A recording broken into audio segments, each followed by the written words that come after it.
long press for 3 seconds until you hear the drone beep. The red light indicates that the drone is waiting to pair. Click once to power on the controller. The pink light indicates that pairing is completed. Connect to the Wi-Fi. Find and connect to the Wi-Fi network named Ruko F11GIM, then grant all permissions required by the app.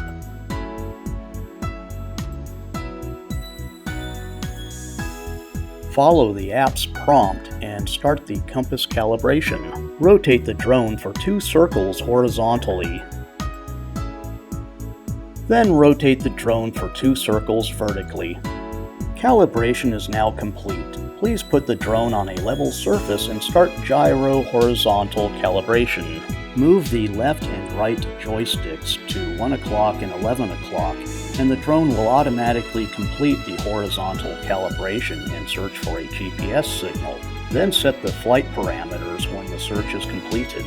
Once you are familiar with the drone, you may deactivate the beginner mode and set the flight altitude and distance according to your needs and start flying. Move the left and right joysticks to 5 o'clock and 7 o'clock to start the motors, then operate the joystick to fly upward. Fly downward, turn to left and turn to right.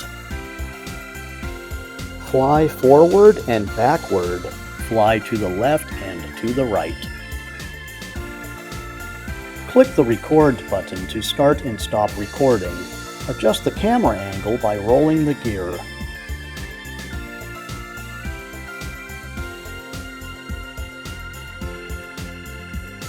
Click the camera button to take a picture.